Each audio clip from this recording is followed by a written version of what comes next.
હકાભાઈ નિલેશ એરવાડિયા સામે કરેલા ધડાકા પછી ખેડૂતોની પત્રકાર પરિષદ. નિલેશ એરવાડિયાને સાથે રાખીને જેત પરથી ખેડૂતોની પત્રકાર પરિષદ. હકાભાઈ નિલેશ એરવાડિયા પર સરકાર પાસે 25 કરોડની માગણીનો આક્ષેપ લગાવ્યો છે.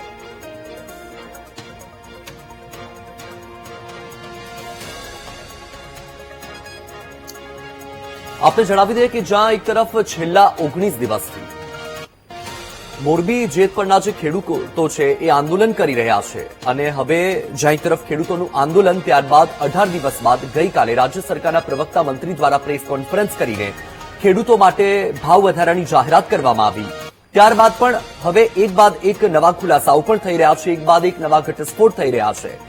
હકાભાનો અને જે આ નિલેશ એરવાડિયા વચ્ચે જે વાતચીત થઈ હતી તે એક ઓડિયો ક્લિપ વાયરલ થઈ. હકાભાઈએ નિલેશ એરવાડિયા પર આક્ષેપો લગાવ્યા. ત્યારબાદ આક્ષેપ પ્રત્યાક્ષેપનો દોર શરૂ થયો અને હવે હકાભાઈએ નિલેશ એરવાડિયા સામે કરેલા ધડાકા પછી ખેડૂતોની પત્રકાર પરિષદ, જેમાં નિલેશ એરવાડિયાને સાથે રાખીને જેત પરથી ખેડૂતો પત્રકાર પરિષદ કરશે અને હકાભાઈ નિલેશ એરવાડિયા પર 25 કરોડ સરકાર પાસે માંગવાનો આક્ષેપ લગાવ્યો છે. શું છે આખો મામલો એ પણ આપણે વાત કરી લઈએ. તો આ જે ઘટસ્ફોટ થયો ત્યારબાદ નિલેશ એરવાડિયા અને હકાભા વચ્ચે થયેલી વાતચીતનો ઓડિયો વાયરલ થયો. સરકાર સાથેની મંત્રણા માટે જ્યારે તેઓએ નિલેશ એરવાડિયા સાથે વાત કરી, બંને વચ્ચેની વાતચીતમાં આંદોલન સમેટવા રૂપિયાનો ઉલ્લેખ કરાયો હતો. હકાભા ગઢવી ખેડૂતોના સમર્થનમાં જેત પર આંદોલનમાં જોડાયા. લોક કલાકાર હકાભા ગઢવીએ ખેડૂતોના સમર્થનમાં લોક ડાયરો કર્યો અને ડાયરાના સ્ટેજ પરથી જ હકાભા ગઢવીએ ખેડૂતોને સમર્થન આપ્યું હતું. 2 દિવસ પહેલા આંદોલનમાં આવવાની ના પાડ્યાનો હકાભાઈએ દાવો કર્યો. આજે આખો મામલો હવે સામે આવ્યો છે. ત્યારબાદ હવે સવાલ એ થઈ રહ્યો છે કે આખી ઘટનામાં ગદ્દાર કોણ? લઈને આ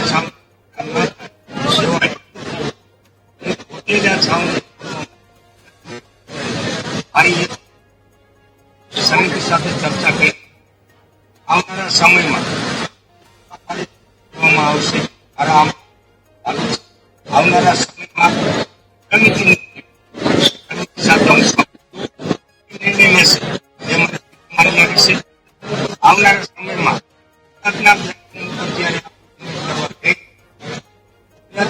મોટી કમિટી એ કમિટીમાં છેલ્લા દિવસથી ચૂકવણી છેલ્લા નાજુક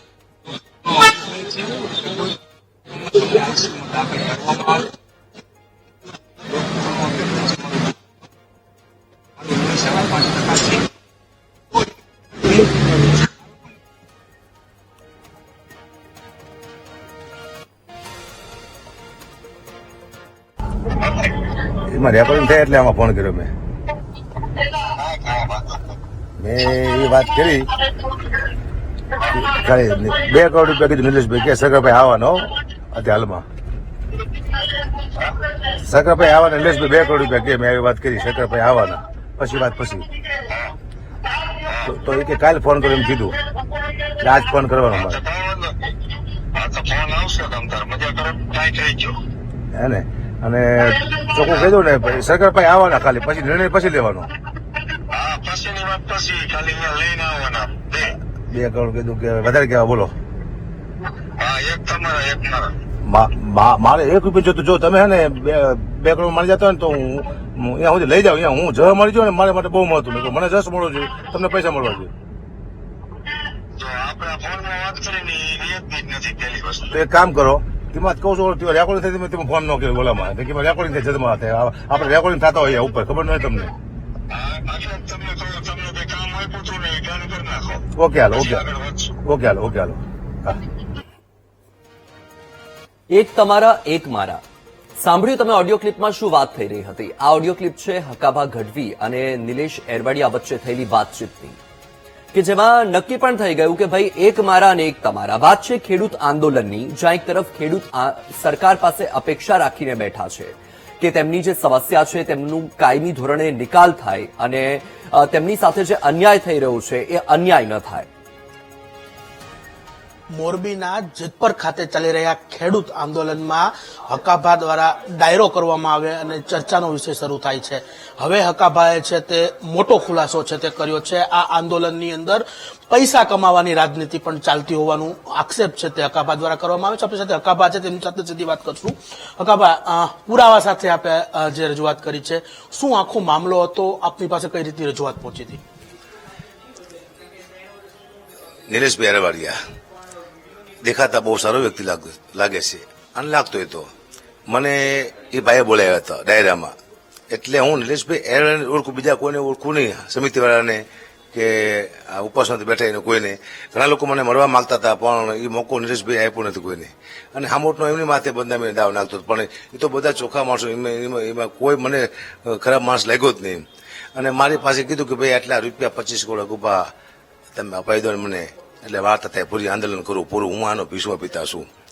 એટલે હું સ્તબ્ધ થઈ ગયો. મેં તો આ પૈસા માગી હવે મારે કરવું શું? મેં તો પહેલા સાંભળ્યું, પહેલા દિવસે સાંભળ્યું. મેં તો આ તો ખેડૂત માટે લડે છે, આ તો ખેડૂતને નડે છે મારા દીકરો. કીધું પછી હું શું કરું? પછી માને પ્રાર્થના કરી કે માં કંઈક એવું કહે કે હું બોલું કે ભાઈ સામે ક્યાં વાત, આવી વાત કોઈને કરાય? મને કોઈ મારી મારી પાડી દે. પછી મેં તું બોલું કે ભાઈ આવી સામે વાત થઈ છે 2 કરોડ રૂપિયાની, તમે આવો એના 2 કરોડ રૂપિયા. પછી વહીવટ બીજો એમ તો કે હા 2 કરોડ રૂપિયા એમાં બોલે છે રેકોર્ડિંગમાં. હા પછી વહીવટ બીજો એમ. પછી મેં કીધું કે તમે કરોડ તમારા મેં મારે જસ્ટ જોતો હોય ખેડૂતનો. તમે આવાના 2 કરોડમાં તમારું પતતું હોય ને તો એ તમને અપાઈ દઉં. કીધું મારે પૈસા નથી જોવા લેવા, મારે તો ખેડૂતનું આંદોલન પૂરું થાય અને ખેડૂતને ન્યાય મળે, આ મુદ્દો છે. તો પછી ને કે ભાઈ તો આ વાત કરી બરોબર નથી, તમે જે કામ હોય પૂરી કરો ને, એટલે તમે આ 25 કરોડની વાત કરો, બીજી વાત નહીં એમ. આવા દેશ ગદ્દાર માણસો હોય છે તો આ દેશ કેમ ચાલશે? ખેડૂત કોની માથે વિશ્વાસ કરશે? એટલે ખેડૂત પણ હું હામું એટલા માટે મને પીડા થતી હતી. મારે આ ખુલાસો નહોતો કરવો, ન કરો તો ઉંમર જેવો હતો. હું ચાણ છું, ગઢવી છું, એક સત્ય બોલવાની ટેવ છે. અંદર સત્ય પડ્યું હોય ને ન બોલે તો મજા નથી આવતી. તો અંદરથી જીવ બળતો હતો કે ભાઈ કહી દે. પણ વાત જોઈ રહ્યો તો સરકારના નિર્ણય આવે પછી કહું નક્કી આંદોલન તૂટી જાય છે. જેતપુર વાળાની બધી મહેનત બાદલ જાય છે. એટલા માટે આ ઘટના 10-15 દિવસ પહેલા બની હશે આપની સાથે, આપણે જે આપની સાથે ચર્ચા છે 10-15 દિવસ પછી કેમ? કારણ કે સરકારે પણ હવે જાહેરાત કરી દીધી છે ખેડૂતોને, આજે કદાચ આંદોલન પણ પૂર્ણ થઈ જશે, પરંતુ હવે આપ મીડિયા સમક્ષ આવ્યા, સમગ્ર મામલો સામે એ એટલા માટે જો હું તેથી બોલી દઉં તો આંદોલન તૂટી જાય એવું હતું. એ પાકાભાઈ હતું અને એવું લાગે કે હકાભા આંદોલન તોડવા આવ્યા છે. ઈટાને બોલી નાખું તો આ તો કેટલા દિવસ 25-26 તારીખની વાત છે, તાનું છે. આંદોલન તોડવું હતું મારે, કારણ કે મારે સાબિત કરવું હતું કે હું ક્યાંયથી આવ્યો નથી, મને તમે બોલાવ્યો છે અને હું આવ્યો છું. મારો કોઈ આમાં સ્વાર્થ નથી, માત્ર ખેડૂત માટે લડવા માટે આવ્યો છું.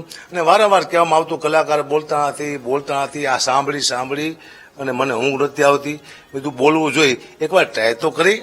ટ્રાય કરવા જ્યાં એમાં એમ થયું કે સમર્થન આપવું છે. એમાં જેતપુરના મોરબીના બધા ખેડૂતો આવ્યા હતા. બધા એ લોકો મને પ્રેમ આપ્યો, લાગણી આપી, તો મારો ઉત્સાહ વધ્યો.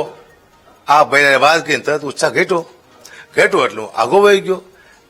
મારે સમિતિને કહેવા આવું હતું, આગેવાનોને કહેવા આવું હતું, પણ મને ડર લાગતો કે આ બધા આના જ માણસો હોય છે.